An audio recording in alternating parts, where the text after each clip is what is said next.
Shalom mtu wa Mungu. Hakika hii ni siku nyingine njema, nzuri, yenye baraka tele ambayo Mungu muumba mbingu na nchi ametupatia.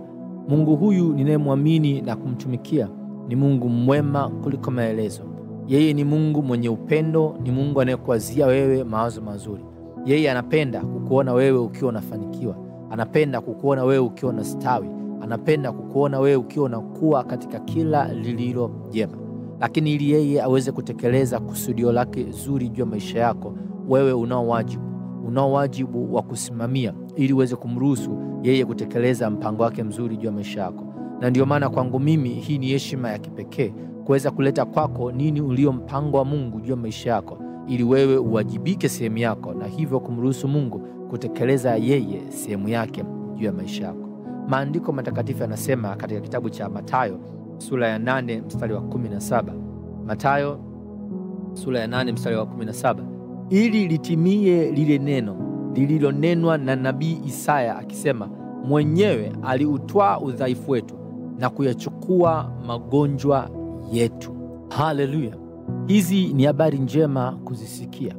Neno linatuonyesha ya kwamba kumbe Mungu alishaandaa mpango wa sisi kuishi maisha bila kusumbuliwa na magonjwa. Na mpango huo ulihusisha Yesu kufa pale msalabani.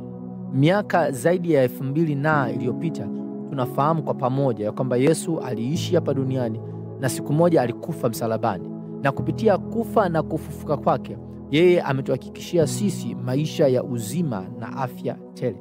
Sehemu yetu katika hili jambo zima, ili tuweze kunufaika na huu uzima, huu kombozi ambao umeletwa, ni kama sisi tutatumia mamlaka ya jina lake katika kudai uzima. Kumbuka, Mungu ameshafanya sehemu yake. Neno linasema Yesu alipokuja, alipokufa na kufuka, aliutwaa udhaifu wetu. Ina maana huo udhaifu unatakiwa ukae juu ya Yesu na sio ukae juu yako wewe. Kama hujachukua hatua katika maombi, hujachukua hatua ya kutumia mamlaka ulionayo, basi huo udhaifu utaendelea kukusumbua. Inawezekana ukawa ni udhaifu wa magonjwa ya muda mrefu.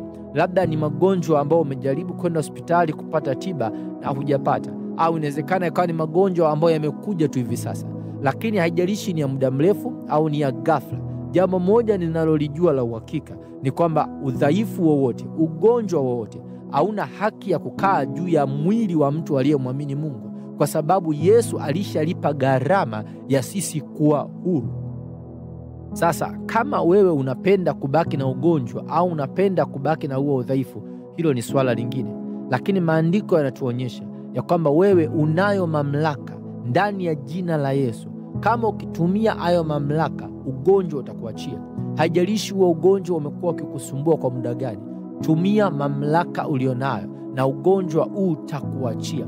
Ugonjwa una haki ya kusimama juu yako, kwa sababu Yesu alishakata hiyo haki ya magonjwa juu yetu kupitia kufa kwake na kufuka pale msalabani.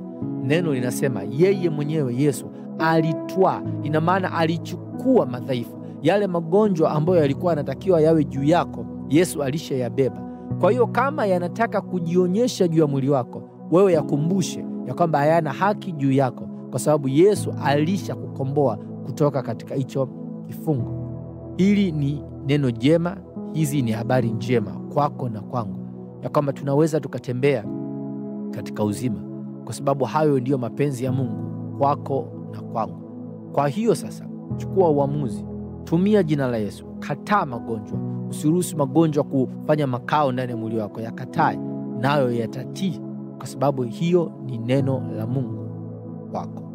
Haleluya! Kama umebarikiwa na somo hili, basi nataka tumalize somo hili kwa maombi ya pamoja. Haya ni maombi ya ukiri, na utasema nyuma yangu: haleluya, mimi ni mwenye uzima na afya tele. Kwa kupigwa kwake Yesu, mimi ninatembea katika afya kamili. Amen.